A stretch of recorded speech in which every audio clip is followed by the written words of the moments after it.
Hi, I'm Donald McIntyre, founder of Etherplan. I research, write articles, and podcasts about Ethereum Classic, Bitcoin, and decentralized applications. This series is Getting Started with Ethereum Classic. Section Ecosystem Relations. I'm going to read the article Ethereum Classic Ungovernance Explained. This is episode 39 of 50. Ethereum Classic Ungovernance Explained. There's a lot of discussion and analysis about how the supposed governance systems of secure proof-of-work blockchains, such as Bitcoin, BTC, and Ethereum Classic, ETC, work. However, the reality is that both network ecosystems utterly reject what is called governance. They seek the antithesis of governance, therefore reject its patterns and internal structures. Due to this, a more correct way of describing how BTC and ETC's organizational and decision-making processes work may be better referred to as ungovernance. In the last 3 million years, human evolution has taken social organization from a state of nature where basic forces of incentives, conflict, and symmetry induce behavior, to rules-based systems in the form of institutions and law that work across genetic boundaries as ever larger bands, clans, and tribes organize around villages, cities, and eventually nations. This sociological evolution included basic rights such as money, property, and agreements. Traditional governance models. From a state of nature, sometimes called the law of the jungle, humans have developed governance systems and institutions that have enabled civilization. Today, governance implies top-down rule-making processes and enforcement institutions, central planning, social designs, constitutions, legal systems, voting methods, and formally designed leaders, designated leaders, and representatives, amongst many other methods and tools. However, that doesn't mean that the more primitive and basic biological meta-group dynamics have been replaced. They are actually integrated as part of the system. Biological meta-group dynamics remain in the form of alpha leaders and beta followers independent of formalized institutions. For example, it is very common to see governments where formal leaders in power, such as the executive and legislative, appear as the persons in command, but in practice, others are the ones holding real power. Lobby groups and strong technical government agency leaders, such as Alan Greenspan in his time at the Federal Reserve, may be examples of these primitive alpha-beta metagroup dynamics in politics. Independent of formal governance and biological metagroup dynamics, the persistent problems in these systems are the systematic abuse of them, trusted third-party risk, and subjectivity.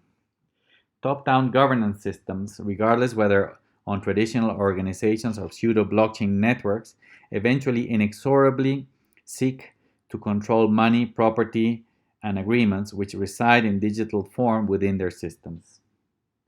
These are precisely the problems that secure proof-of-work blockchains seek to solve. The Ethereum Classic Ungovernance Model. As mentioned previously, ungovernance implies exactly the opposite of traditional governance models. In Ethereum Classic, ungovernance means that from natural organization to blockchain, there is the biological metagroup dynamics mentioned before, and underneath, a strict protocol which is internally secured by cryptography and the proof-of-work-based Nakamoto consensus. The underlying protocol was carefully designed to condition the behavior of all participants so that their human action, even if they have different functions or use cases for the system, actually reinforces the network and its security. This means ungovernance is the absence, thus negation, of all things that form governance. It can be described as a regression back to basic bottom-up emergent organization in nature, but based on a strong set of artificial rules that protect and enforce basic rights. This set of rules is essentially a sort of Bill of Rights, but encoded on an immutable platform. As in traditional governance, the biological metagroup dynamics of alpha leaders and beta followers also remain. Therefore, grouping and meta hierarchies still dominate the landscape. Examples of alphas in other networks may be Vitalik Buterin in the Ethereum ecosystem, Zuko Wilcox in Zcash, in the Zcash ecosystem, and even Satoshi Nakamoto in Bitcoin. These alphas may retain a natural leadership position in their respective ecosystems as they remain in their formal positions in foundations or other organizations, leave their formal positions but remain active opinion formers, or even if they have left entirely but left a strong legacy behind them. In Ethereum Classic, the landscape of alpha-led groups with beta followers is particularly fragmented. Historically, there have been a lot of rotation in the ecosystem. From a landscape led primarily by teams called ETC Dev and IOHK, in its origins, today ETC has two large alpha groups called DCG and DFG, several independent developer teams such as Multigeth and Open Ethereum, and many smaller participants who usually band together to form resistance clusters to the larger alphas. However, in secure proof-of-work blockchains like ETC, ungovernance makes collusion practically impossible, making them ever more valuable as that fact is discovered by the market as time passes by. If the cryptography, biological, and economic incentives work, permissionless basic rights such as money, property, and agreements on a global scale are enabled without the need of formal governance and trusted third parties. The future is a combined system. The fact that ungovernance exists in secure proof-of-work blockchains such as ETC does not mean that traditional governance systems are cancelled. Legal systems and jurisdictions govern people and businesses off blockchain. An example of a conflict that could have been perfectly resolved on traditional legal systems was the DAO crisis. Perhaps the controversial bailout the Ethereum ecosystem implemented violating immutability may have been avoided if they had pursued that alternative.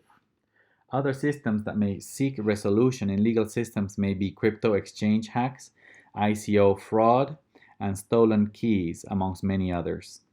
However, the cost of traditional systems may be significantly reduced or flattened, just like the internet flattened information and speech, which will eventually enhance social scalability across legal and cultural borders. The ECIP process is not a governance system.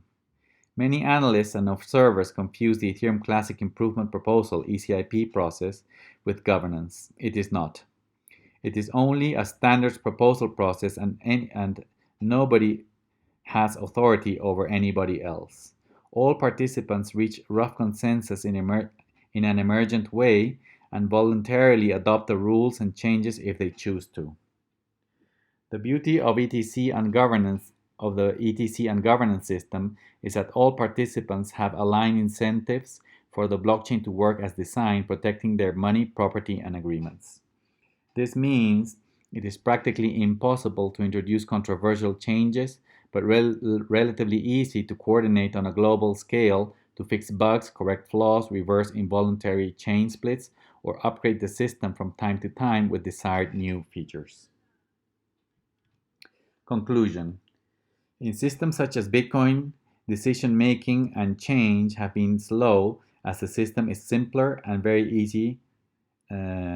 well established since Genesis. Ethereum Classic has required more iterations as it is a more complex system with Turing completeness. However, the basic philosophy for both systems is the same, and both are bound to be ossified in the future, which will make them even more immutable. If what has been described in this article is correct, developer teams and industry talking heads should stop promoting and trying to bring traditional governance systems to secure blockchains because it makes them less safe, thus less socially scalable. That Bitcoin and Ethereum Classic have these strong models of ungovernance makes them optimal to become the base layer of the blockchain industry stack. Thank you very much.